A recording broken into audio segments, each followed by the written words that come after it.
Alors l'histoire, c'était de créer un trampoline park tout simplement, puisqu'il n'y avait rien du tout sur la région, hein. Les premiers trampolines, il fallait aller sur Toulouse et Bordeaux. Donc on a commencé par la salle Positive Jump, donc une salle de 1200 mètres carrés de trampoline. On a ouvert donc pour les vacances de la Toussaint en 2019. Ça a démarré très fort avec les vacances de Noël, un engouement très fort, hein, de tout va, des adultes, des ados, etc. Jusqu'à mars, quoi. Mars arrive la période Covid, donc là gros coup de bambou, fermeture de l'établissement, réouverture, on a tout mis en œuvre, chômage technique, etc., avec toutes nos équipes.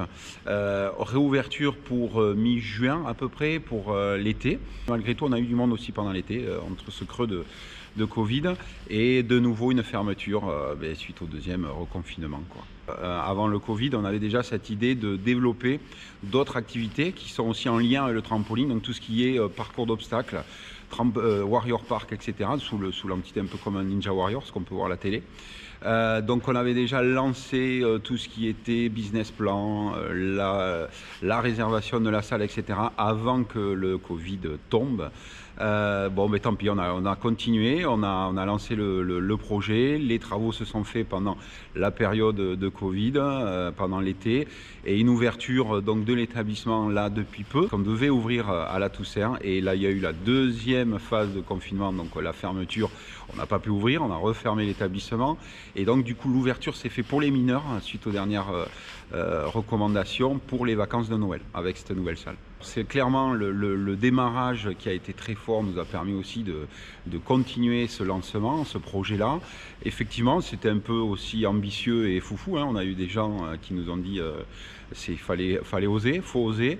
On y est, on avait déjà la salle, on avait déjà tout le concept en tête, les banques nous suivaient, la banque nous suivait, en croyant en nous, croyant en ce projet, au vu du démarrage.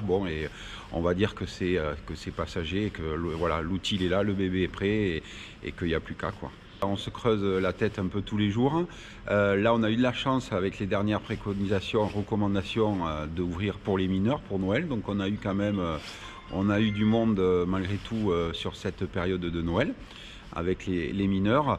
Et après, on joue vraiment, c'est très minutieux, des réglages assez fins sur la trésor, sur les charges, sur la masse salariale, etc. Donc effectivement, il faut être autant. On a eu un démarrage où c'était vraiment très bon, très fort, et avec là on est très attentif à tout ce qui se passe. On travaille sur des campagnes de communication très ciblées, donc là plus sur les mineurs. On prépare aussi l'après-Covid. On a déjà aussi cette longueur d'avance, ce qu'il faut, et on va sortir de ce match vainqueur.